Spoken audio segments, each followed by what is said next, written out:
Hedonism is becoming dangerously popular. And it's no longer just in philosophy classrooms or those weird subreddits. It's in the way millions of real people are living their lives today. Why is hedonism so taboo? Why, genuinely, why shouldn't I just do whatever feels good? Why shouldn't I chase pleasure all the time? We are the generation waking up to the myth of the American dream. Gen Z has been dubbed the hedonist generation because so many feel their hard work, debt, and sacrifices amount to nothing. If nothing pays off, why not just enjoy yourself? We're all going to die anyway, so why not indulge while we're here? Everywhere you look, it seems like people have completely given up on discipline, long-term goals, or self-sacrifice, and are now living only for the next dopamine hit. And beyond that, they're questioning whether there's any reason not to give into every impulse. This is terrifying. Because if enough people start to believe that nothing matters more than pleasure, morality, purpose, and long-term hope begin to disappear. And at the end of that road is complete societal collapse. As someone who has studied philosophy for years, I was intrigued by this modern resurgence of hedonism. So I spent the last few months studying everything I could to figure out why hedonism is taking over our society. And the results were very strange, because although at the end of hedonism lies collapse and decay, that might not be as bad as it sounds. The problem of defining hedonism. Hedonism is a slippery concept. On the one hand, it refers to the belief that pleasure is the highest good in life. On the other, it can also describe a cultural attitude, living as if nothing matters beyond personal gratification. One person may live passively hedonistic, simply indulging and consuming without reflection. Another may actively embrace hedonism as a philosophy. Life is short, so maximize pleasure and minimize pain. The word applies to both. Political hedonism.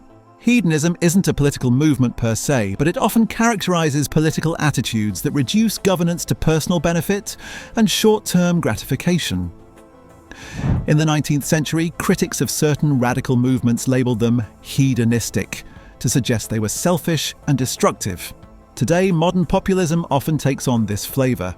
It appeals to anger, indulgence, and what feels good now, rather than hard, sacrificial solutions. Donald Trump seized on this impulse with promises of instant gratification and retribution.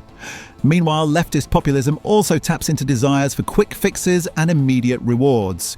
Both are examples of political hedonism, valuing short-term satisfaction over long-term structure. Cultural hedonism. Think about how many modern slogans reflect this. You only live once. Treat yourself. Do what makes you happy. These are cultural mantras of hedonism. Like Nietzsche's death of God left a void in meaning, the collapse of shared values today leaves a vacuum quickly filled by pleasure-seeking. Without grand narratives, people turn to entertainment, consumption, sex, drugs, and distractions. Our culture markets pleasure as the answer to everything. Christian hedonism. Oddly enough, some even argue Christianity can be interpreted as hedonistic. Instead of valuing this life, it emphasizes eternal reward in heaven, a kind of ultimate pleasure deferred. Nietzsche himself criticized Christianity for robbing life of value here and now by placing true fulfillment in another realm. This spiritual hedonism devalues the present by holding out the carrot of infinite joy later. Moral hedonism. A moral hedonist rejects absolute morality and sees good and evil as nothing more than social constructs designed to restrict pleasure. Instead, morality becomes individualized. What feels good to me is good. But this philosophy is dangerous. Societies built only on gratification collapse because no one sacrifices for the greater good. Hypocrisy and corruption thrive under the mask of indulgence. Existential hedonism. 20th century existentialists like Sartre and Camus asked, if life has no ultimate meaning, why not create our own? One modern response has been existential hedonism. If nothing matters, then pleasure matters most. This is the attitude behind much of modern life, from hookup culture to endless consumption. Camus might say life is absurd, but instead of facing the absurd with dignity, the modern hedonist numbs it with distractions. Tempico's postmodern hedonism. Postmodernism deconstructed truth, morality, and meaning. What filled the void? Hedonism. If nothing is real and all truth is just a power game, then why not just enjoy yourself? Why not binge Netflix, swipe endlessly, party, consume, repeat?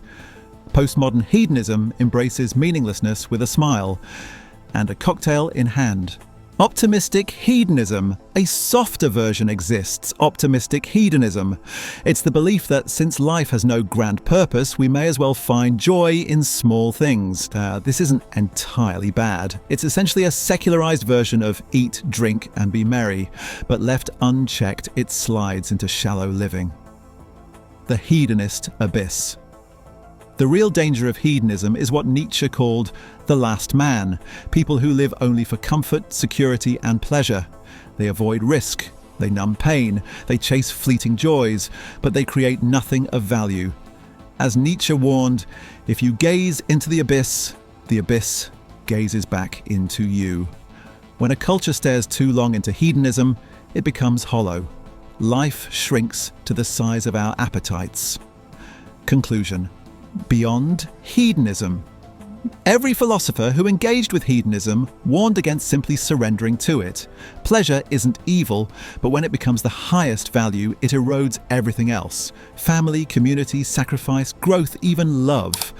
The truth is this: the meaning of life may not be given to us, but that doesn't mean we must collapse into indulgence. Instead, we can create meaning, take risks, and live for something greater than our next dopamine hit. Hedonism can feel freeing at first, but if we let it dominate, we end up as prisoners of pleasure.